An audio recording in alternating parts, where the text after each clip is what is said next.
Video చూపిస్తా చూడు నీ బిడ్డ పరిస్థితి నీ కొడుకు పరిస్థితి స్కూళ్ళలో ఎట్లా ఉందో. నేను అన్ని స్కూళ్ళని అనట్లేదు, అందరు టీచర్లు అనట్లేదు, ఇగో ఇలాంటి ఇంగ్లీష్ టీచర్లను అంటున్నా నేను. అర్థమైందా? ఇగో చూడు. వాటర్ ఎందుకు తాగు స్కూల్లో? మా టీచర్ కొడతాదని. గట్టిగా చెప్పు. మా టీచర్ వాష్రూమ్ పంపించదని.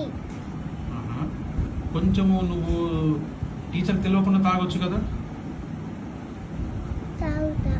తాగితే టాయిలెట్కి పంపదా టీచర్ నేను? టాయిలెట్ పోతే ఏమంటది? కొడుతుందా? మా తెలుగు టీచర్ని అడిగితే ఆమె ఆమె మమ్మల్ని ఏమనుకుంటా పంపిస్తుంది. తెలుగు టీచర్ పంపిస్తుంది. మరి వేరే ఏ టీచర్ పంపదు? ఇంగ్లీష్ పంపరా? ఇంగ్లీష్ టీచరే పంపదు. అయితే నీకు యూరిన్ వస్తే మరి ఏం చేస్తున్నావు అప్పుడు? బాగా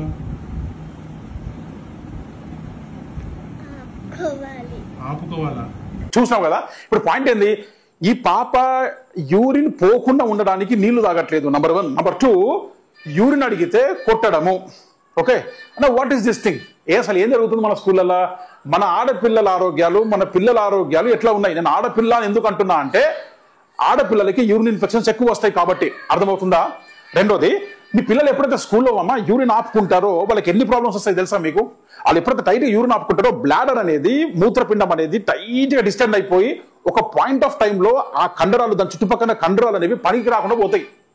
అప్పుడు ఏమైందంటే పాప యూరిన్ పోయకపోయినా ఆటోమేటిక్ బట్టల్లో యూరిన్ నడుస్తూ ఉంటుంది, యూరిన్ ఇన్కాంటినెన్స్. నంబర్ 2, యూరిన్ ఆపుకొని యూరిన్ అక్కడే తిరిగి ఆటోమేటిక్ యూరిన్ ఇన్ఫెక్షన్ అవుతుంది. అర్థమవుతుందా? ఇప్పుడు యూరిన్ ఇన్ఫెక్షన్ అయితే వాళ్ళకి యూరిన్ మంట, యూరిన్ కౌసు వాసన ఇవన్నీ వస్తూ ఉంటాయి. అండ్ మూడోది, ఆ యూరిన్ అక్కడే జమ అయిపోయి టైట్ గా అది బ్యాక్ ఫ్లో అయిపోయి కిడ్నీలను డ్యామేజ్ చేస్తుంది. హైడ్రోనెఫ్రాసిస్. అర్థమవుతుందా నా పాయింట్? 5వది వచ్చేసేసి పిల్లలకి ఊకే అర్జెన్సీ పెరిగిపోతుంది, ఫ్రీక్వెన్సీ ఊపిక పోవాలనే ఫీలింగ్ పెరిగిపోతుంది.